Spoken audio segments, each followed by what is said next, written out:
This map here represents Fresno County, with the majority of it being the vineyards area, so we can display that. And it's not the entire county, but it's the part that has a glassy-winged sharpshooter, or is the potential of the threat to it.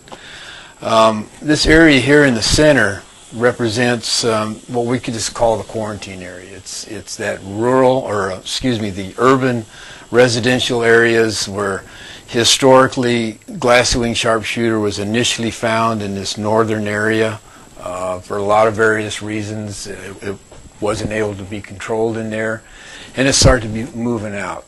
And the decision was made at some point that they were going to try to treat the perimeters of the metropolitan area in order to keep glassy-winged sharpshooter out of commercial agriculture.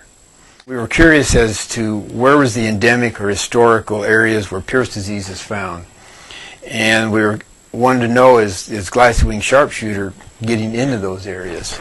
The Kerman area, we were able to show here's where Pierce disease historically has been found. We were able to show them that, and then we did an overlay of where the finds have been over the last 3 years, and you can actually see by the different colors there's been a gradual step out, and we're actually in one of the areas, the Biola area, that has had Pierce disease. And so we wanted to put them on alert, that for them to not get complacent and to continue their treatment.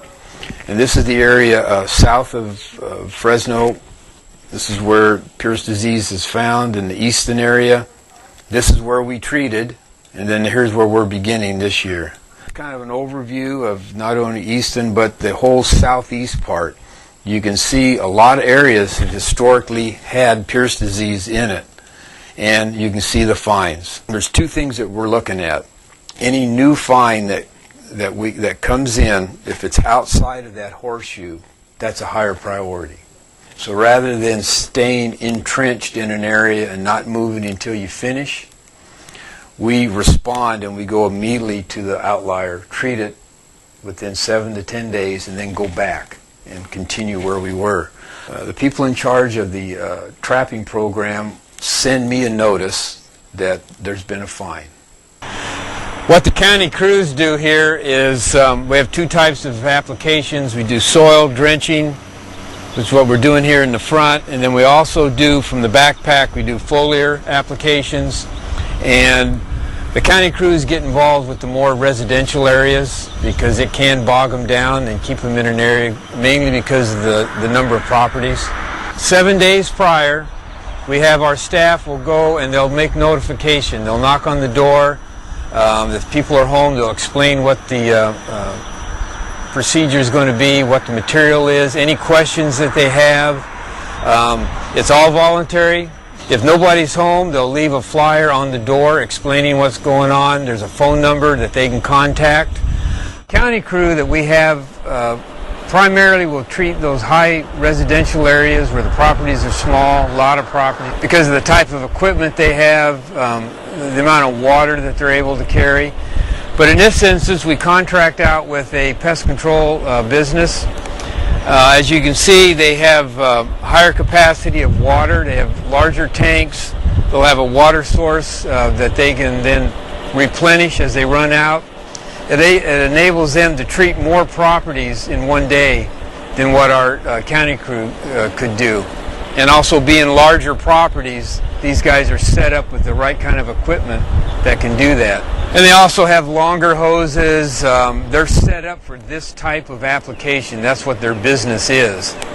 And so what we have, the gentleman in the green there is our county staff. He's the monitor. When he comes on scene to the site like this, he makes the determination of what's sensitive. He's surveying the area.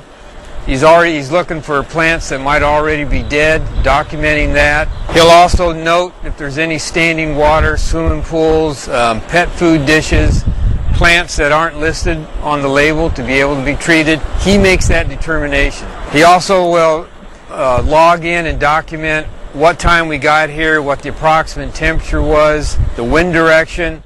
What we've been seeing is a gradual, the predominant wind patterns come from the northwest to the southeast, and that's pretty much how we're seeing GWSS spread. It is going out west. As we look at this, though, we're thinking we had some finds in the eastern area. We're going to have to drop down here. We want to be ahead of where we were last year and being able to monitor where glassy wing, if it is going to spread, where is it? So we want to be ahead of it. And we're also going to be filling in these areas here.